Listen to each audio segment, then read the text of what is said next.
अपनी नजर को बदलो। एक बार एक बहुत बड़ा नेता एक साधु के छोटे से आश्रम में गया। वह साधु के बारे में बहुत सुना था तो उसके मन में आया कि मैं एक बार जा करके देखता हूँ कि लोग उसकी इतनी तारीफ क्यों करते हैं। जब वह उस आश्रम में गया तो वहाँ पर एक छोटा सा कमरा था जहाँ पर एक कालीन बिछा हुआ था। वहाँ पर कुछ लोग नीचे बैठे हुए थे और साधु जी सामने बैठे हुए थे। कुछ सवाल जवाब चल रहा था। वह नेता उस आश्रम में आया और उस नेता के साथ में 4 बॉडीगार्ड भी थे और उसकी यह आदत थी कि जहाँ पर भी वह जाता था लोग अपनी जगह से खड़े हो जाते थे और उसकी तरफ देखते थे, हाथ जोड़ते थे और सर झुकाते थे। लेकिन यहाँ पर ऐसा कुछ भी नहीं हुआ। साधु व्यस्त होने के कारण उसकी तरफ देखा तक नहीं। तभी नेता को लगा कि यह मेरी बेइज्जती है और वह इस बात से गुस्सा हो गया। नेता ने थोड़ा गुस्से से साधु की बात को बीच में काटते हुए कहा कि मैं आपसे कुछ कहना चाहता हूँ। साधु ने उसकी तरफ देखा और बोला, आप थोड़ी देर रुकिए, पहले मैं इनके सवाल का जवाब दे दूं, उसके बाद मैं आपसे बात करता हूँ। तब तक आप अगर चाहे तो आप बैठ सकते हैं।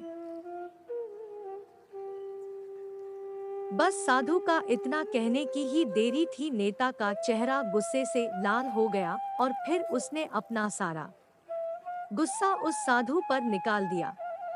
अभी तक वह नेता बहुत तमीज से आप कह करके बात कर रहा था, लेकिन अब वह तू तड़ाक पर उतर आया। नेता ने उस साधु को कहा, तुझे पता भी है मैं कौन हूँ और तू किससे बात कर रहा है? साधु ने उसकी तरफ देखा और कहा, मुझे इससे कोई फर्क नहीं पड़ता है कि आप कौन हैं, लेकिन आप जो कोई भी है, अगर आप चाहते हैं कि मैं आपके सवाल का जवाब दूं या आपसे बात करूं तो आपको कुछ देर रुकना होगा। और साधु की यह कहते हैं नेता गुस्से से पागल हो गया और वही सब के सामने चीखने चिल्लाने लग गया। अब मैं तुझे तेरी असली औकात दिखाऊंगा। तूने मुझसे पंगा ले करके ठीक नहीं किया, तुझे पता भी है मैं तेरे बारे में क्या सोचता हूँ। साधु ने फिर से नेता की तरफ देखा और बड़े ही प्रेम से कहा कि मुझे इससे कोई फर्क नहीं पड़ता कि आप मेरे बारे में क्या सोचते हैं, आप जो चाहे वह मेरे बारे में सोच सकते हैं। फिर नेता ने उससे कहा कि तू चाहे सुनना चाहता है या नहीं, लेकिन मैं तुझे यही सबके सामने बताऊंगा कि मैं तेरे बारे में क्या सोचता हूँ। तू कोई साधु नहीं है, तू एक बहुत ही घटिया इंसान है, तू एक ढोंगी है, पाखंडी है और यहाँ पर जितने भी लोग बैठे हैं उन सबको बेवकूफ बना रहा है। तेरा बस एक ही मकसद है, इन लोगों की जेब में जितना भी पैसा है वह सब तेरे पास में आ जाए। तू अपने फायदे के लिए इन लोगों का इस्तेमाल कर रहा है और अब मैं तुझे नहीं छोड़ने वाला हूँ। पूरी दुनिया के सामने तेरा पर्दाफाश करके रहूंगा। लेकिन उसके इतना बोलने के बाद भी हल्की सी मुस्कान उस साधु के चेहरे पर बनी ही रही। यह देखकर वह और भी तिलमिला गया और उसने कहा, अब बहुत हो गया। अब मैं यहाँ 1 मिनट भी नहीं रुकने वाला, लेकिन अभी भी तेरे पास मौका है। अगर मुझसे माफी मांगनी है या मुझसे कुछ कहना है तो कह सकते हो।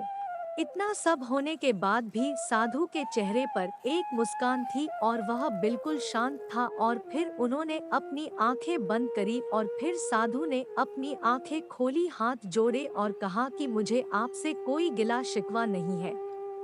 आपके लिए मेरे मन में कोई भी गलत ख्याल नहीं है। जो भी मेरे बारे में आपने कहा वह आपकी अपनी सोच थी, तो मुझे आप में कोई भी बुराई नजर नहीं आती है। मुझे आप बहुत ही भले इंसान लग रहे हैं।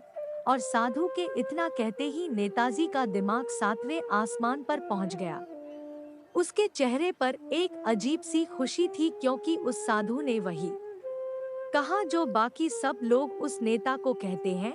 और वह खुशी खुशी उस आश्रम से अपने घर की तरफ चला गया और जाकर के अपने पिताजी के साथ में बैठ गया। उसके पिताजी ध्यान में थे।